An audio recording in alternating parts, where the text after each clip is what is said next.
swerteng-swerte at maghahakot ng pera sa taong 2025. Sa Year of the Snake po, favorable siya, no, para sa ating career and success. Maganda po iyang panghatak ng pera, no, financial status natin ay mapapataas at nililinis po nito ang bad energy na maaari nating dalhin po mula po. Hello everyone! This is Sir Misunabi ni Dino Park and Eco Garden and welcome back sa ating YouTube channel. And for today's video, alam nyo ba na mayroong 7 halaman na talagang swerteng-swerte at maghahakot ng pera sa taong 2025 sa Year of the Wood Snake, ano? At aking ibibida yan sa inyo, malalaman nyo sa ating pagbalik, kaya ako ready na kayo mga ka-MDP. Tutok lang po.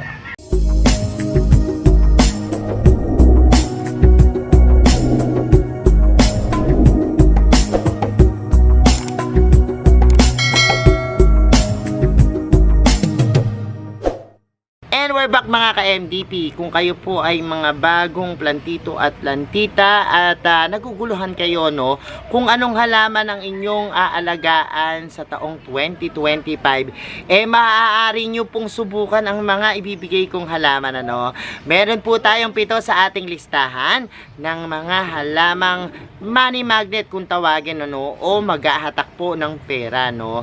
Baka isa kayo sa talagang mabigyan at mabiyaan ng kakaibang magic ng mga halamang ito, no. Alamin natin yan. Ikot tayo sa ating garden kung ano-anong mga plants yan. Pakikita ko po yung itsura at ibibida sa inyo, no. Tara, samahan nyo ako. Sa una po nating halaman, ito pong halamang fern, ano. At kung mapapansin nyo po, napakagaganda ng kanilang mga dahon, ano.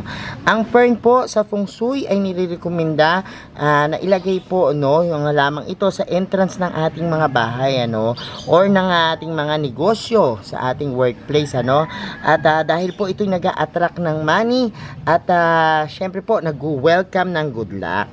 At sinasabi nga pong ang simbolismo nito ay resistant, ano, ng halamang ito dahil nga po napakadaling alagaan. Ilagay lang po siya sa semi-shaded na area or bright area para mas lalo pa pong mapaganda ang inyong bahay.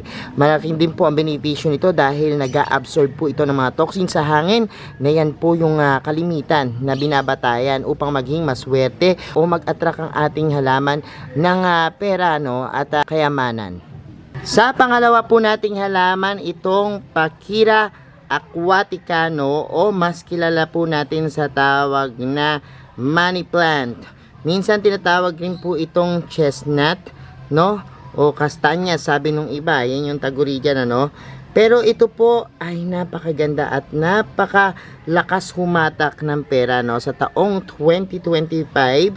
Yung kanya pong braided na trunks, yan po, nagsisimbolo po yan, ano, ng pag-ipit ng ating kayamanan, ano, o pagtitipid sa ating mga kaperahan. Napakaganda po ng halamang ito dahil yung kanya pong intense na green na color, ano, ay maituturing po ng lovely decorative portion sa ating garden, ano. At ito po isang tropical na plants. Kaya naman po dapat yung environment niya mapanatili nating warm, ano. Ganyan po yung itsura niyan. At sinasabi nga po na kapag kayo nagkaroon ng 7 dahon at 8 dahon ay sobrang swerte po ng inyong matatanggap kapag may alaga po kayong ganito, yung ating Pachira aquatica. Sa pangatlo po nating halaman ay ang lucky bamboo, no. Sinasabi pong ito'y sumisimbolo ng strength and resilience. Napaka-perfect po sa Year of the Snake, ano. Yung kanya pong slender at flexible na stalk, ano. Siya po'y nagre-represent ng stability at sinasabi po na isa po siya dun sa mga sneaky qualities, ano, na maaari nating i-channel yung wood elements, ano, at makapagdala sa atin ng growth, stability. Ilagay po ito sa south east corner ng ating bahay, ano, para po manatiling maswerte at para po mabigyan po tayo ng mas madami pang wealth and abundance. Sa pang-apat po nating halaman ay ang jade plant o Crassula obata. Nakapakaganda po ng halamang ito, no? At kilala po siya sa pagkakaroon ng coin-shaped leaves, ano? Napaka-powerful plants po para mag-manifest po ng wealth and prosperity sa Year of the Snakes.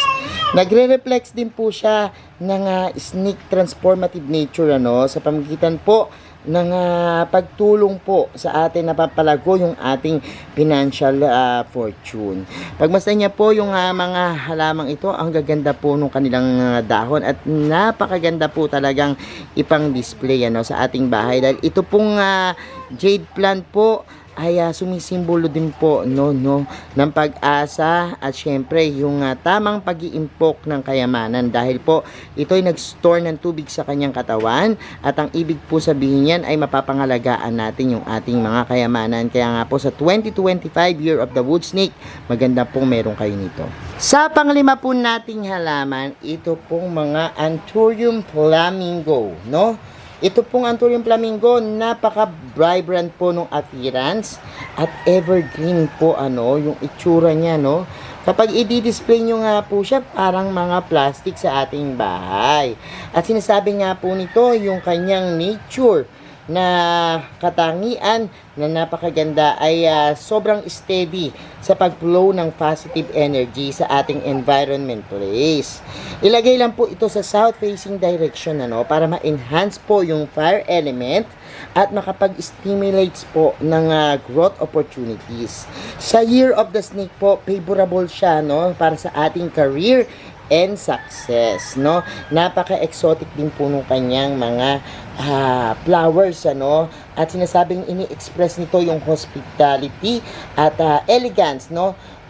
Dahil po ito'y may magandang benepisyo rin tulad ng pag-improve ng quality ng ating hangin at pag-reduce ng stress. Kaya naman po bibida at talagang magiging panghatak ng ating pera itong napakagandang halamang ito sa taong 2025. Sa pang-anim naman po natin na halaman ay itong mga orchids. Napakagaganda ng kanyang mga bulaklak, ano. Sinasabing ang simbolo ng orchids ay beauty, love, and refinement, ano.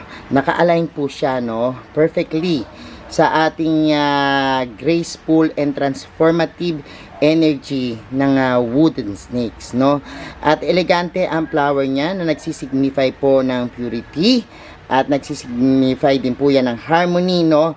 Sinasabi nga po na makakatulong itong mag-create ng balance sa ating mga bahay, ano, at syempre sa ating professional and relationship, no, sa ating mga kasambahay. Yan po yung ating mga orchids na may iba't ibang bulaklak at maganda po yang panghatak ng pera, no, financial status natin ay mapapataas sa pamamagitan po ng pag-aalaga nitong ating mga orchids. At syempre yung huling-huli nating halaman, walang iba kundi ang snake plants, ano. Ito pong snake plants, ano, lagi nating nakikita sa masuswerteng halaman, pero ito po ay malakas sumatak sa taong 2025 ng kaperahan, ano. Kaya nga po tayo sa ating garden, iba't ibang klaseng snake plants yung ating talagang inaalagaan, ano. At sabi ko nga, itong mga snake plants, maganda yung kanilang simbolismo, no, dahil sila may mga kapangyarihan para maprotektahan ng ating bahay sa pamamagitan po ng pag-attract ng pera, no. Di lang po pera, pati po good luck at positive energy.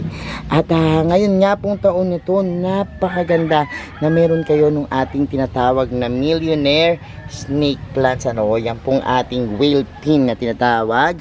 Yan pong mabibilog na whale pin, na dahon ng whale pin na sumisimbolo po ng kayamanan, ano. At yung kanilang mabiberding dahon, yung abundance at yung pagdami nung kanilang mga babies, ano, at pagsangsanga na sumisimbolo po ng prosperity.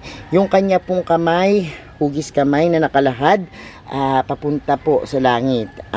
Yan po yung sumisimbolo ng pagtanggap ng blessings, at yung kanya naman pong parang palad na sinasabing pagdadasal ay paghingi po ng tulong sa may kapal, ano. Yan po yung mga simbolismo niya.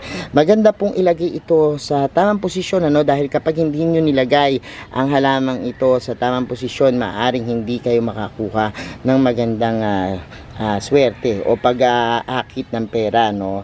Sinasabing ito po ay dapat ilagay dun sa entrance ng inyong bahay, no, dahil para maprotektahan tayo sa mga bad energy at ma-improve ang ating environment, ano. At nililinis po nito ang bad energy na maaari nating dalhin po mula po sa ating labas na mundo at sa mga pinuntahan natin. Kung meron po tayong bad energy na dala-dala, maaaring ma-cleanse po niyan kapag papasok tayo sa ating bahay. Kaya po sa front ng ating home, dyan po natin sila ilagay. So ayan mga ka-MVP, napanood nyo na po yung ating vlog for today at nalaman nyo na po yung 7 halaman na talaga na mga hatak ng swerte, no, at talagang hatak ng kaperahan sa taong 2025. Kaya naman, kung wala pa kayo niyan, kumpletuhin nyo na, no, para naman maganda yung pasok sa inyo ng taon, ano. At sabi ko nga po, ito po ay mga gabay na halaman lamang na maaaring yung sundin at maaaring hindi naman, ano. At syempre po, kung naniniwala kayo, mas malaki yung tsansa na makapag-attract po, no. Sabi nga, it's a law of attraction. Yung paniniwala nyo ay dapat strong, ano. Tandaan lang po na yung kasipagan ay nasa atin pa rin po mga kamay, ano. Kung tatamad-tamad po tayo at walang gagawin sa ating buhay, wala pong mangyayari, no. Nasa Diyos ang awa, nasa atin ang gawa, at yung ating kasipagan at pagpupursige sa buhay, yan po yung magdadala sa atin sa ating mga minimithi at pinapangarap sa buhay. Thank you so much sa lahat na nag-like, nag-share at nagko-comment sa ating mga video. Sa mga po hindi pa po nagsasubscribe sa ating YouTube channel, kung bet na medyo po ganitong usapan, plants and gardening, mag-subscribe na po kayo. Huwag niyo pong kalimutang i-hit yung notification bell para laging updated sa aming latest uploads. Pati po sa iba't iba nating social media accounts sa ating TikTok, Instagram, Facebook pages. Search lang po Hermes Sunao or Mini Dino Park and Garden. Makikita nyo na yan. Salamat ng maraming mga ka-MD. This is Hermes Sunao, nagsasabi sa inyo ng happy planting. Bye-bye!